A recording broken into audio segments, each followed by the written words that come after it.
Well, I wasn't expecting to talk about Hunter x Hunter this soon on the channel, but after hearing the news about the ending being revealed, I figured that this is important to talk about. So what happened? Togashi stated that he had 4 possible endings in mind while revealing one of them.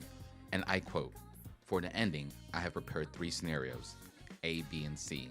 When considering the proportional reaction from readers, ranging from satisfaction to dissatisfaction, the ending A is deemed satisfactory by 50% and unsatisfactory by 20%. This does not necessarily imply a high rating, but for me, reaching it will secure in a way that doesn't complicate matters with excessive criticism, in my belief." First of all, reading this made me chuckle a bit, like of course he would think and formulate his ideas in math, but anyway, let's continue. As for ending B, opinions will be divided similarly between satisfaction and dissatisfaction. For ending C, I anticipate a satisfaction rate of 10% and a dissatisfaction rate of 90%. Why do I keep it present, even with a high rate of dissatisfaction? That's because it's my personal preference, and fundamentally, I want to think to the utmost extent about an ending to the point where I might not choose any of these 3 and create what I find most enjoyable, which is my ideal end goal. Let's start with this. I don't like the fact that he has so many endings in mind. I fundamentally believe that the author should have at least the most 2 endings in mind. The original ending, and once the story fleshes out, a possible alteration to that ending that fits the current story better. Unless all the endings are similar with very slight variations, then it's fine to have multiple endings. But considering he has a different satisfaction rating for every ending, then I highly doubt it. I don't know if Togashi keeps up with his peers and the manga they write, but I'm sure he has heard about stuff like the Attack on Titan's controversial ending. So maybe he decided to have multiple endings just in case. However, the ending he prefers seems to be unsatisfactory, which I still don't know what that entirely means. Like unsatisfactory for the story, and that's what people believe is unsatisfactory or satisfactory, or the audience reception, or a combination of both. Let's talk about the 4th option. To give you a clearer picture, I will share scenario D, which fell out of the candidate scenarios for the ending. If fate takes me before finishing the manga, consider it the manga's ending. I would be happy if you forgive me for that. Ending D. Next to the lake, a girl named Jin, holding a fishing rod, stands motionless. Suddenly, the rod shakes violently, and Jin, startled, exclaims, "I got him. I got the Lake Lord." She skillfully lifts the Lake Lord onto her shoulders and stands before a woman saying, "As I promised, I caught the Lake Lord, Mom." Jin approaches the woman, passionately declares, "You must not tell me again. You must become a hunter." The woman, with no tricks left, nods her head.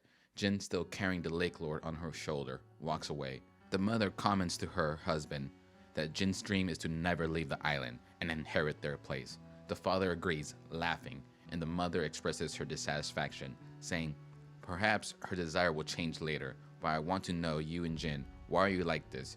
Surely it's because of the blood of Grandma Mito and Grandma Noko." The woman seems aware that Grandma Mito and Grandma Noko are not related by blood, and the father smiles knowingly. The woman expresses her unwillingness as a mother and adds, "But Grandpa Gon was a famous hunter, and this girl will one day leave the island." Also, if you're wondering who Moko is, she is the little girl on Whales Island, introduced and only seen on the 1st episode and chapter. Jin insists, "I will never leave." Although she is no longer visible in the heart of the forest, she hears her parents' conversation and responds defiantly. The father, amused, says, "You have a sharp eye." The scene changes to a shop continuing its work from Mito's days. The Lake Lord has been cleanly cut and its internal parts sorted.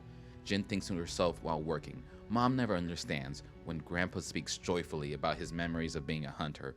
Grandma Noko quietly moves away from her seat. Every time Grandpa Gon affirms her belief is heard from someone, she cuts the cutting board forcefully with a knife. "I'm tired of this.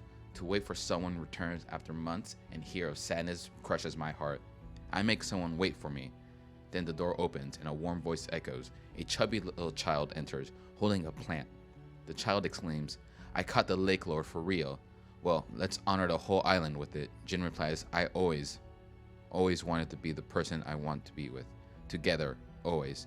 The child agrees, yes. Both of them, with broad smiles on the face, cook the food.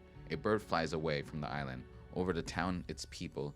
The son of one of them, the daughter of another, and the grandchild of another lives in different places. exchanging smiles. They might be the children of that character, the grandchildren of that character. The bird flies away into the distance. In the background, a figure watches the scene. Now let's talk about the ending, which to me is not great.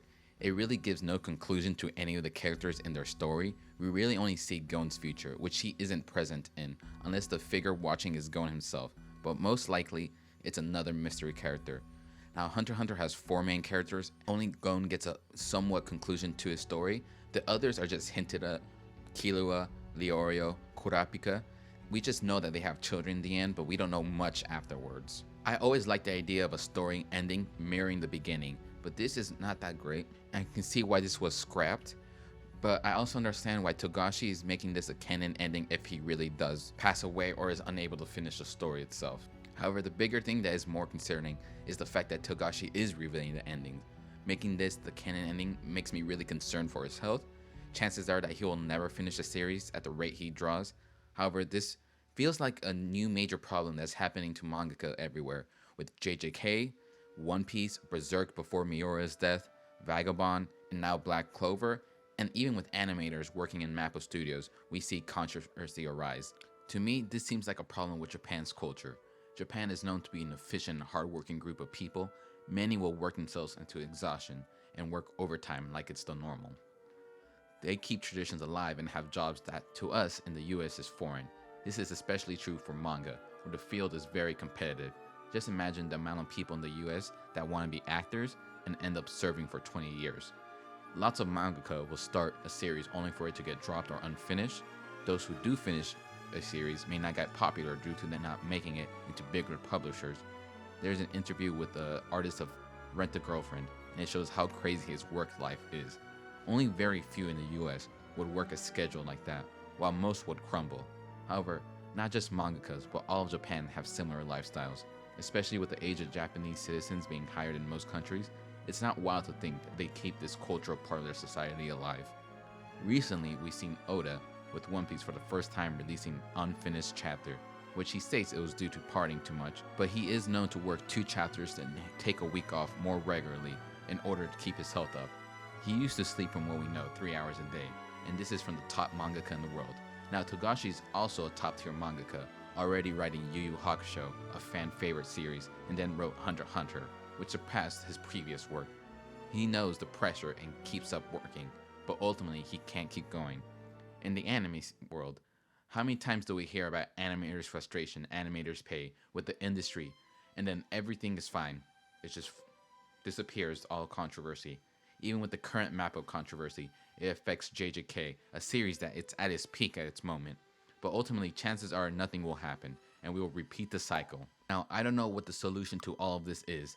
Some artists decided to work bi-weekly or monthly releases, while all in all, it's a cultural problem that Japan has to fix. And chances are they won't implement changes, and if they do, it's gonna be implemented way too slowly. All in all, expect the worst, pray for the best, but things aren't looking good for the future of Hunter x Hunter series. Anyway, let me know your opinion on this matter, and don't forget to like and subscribe.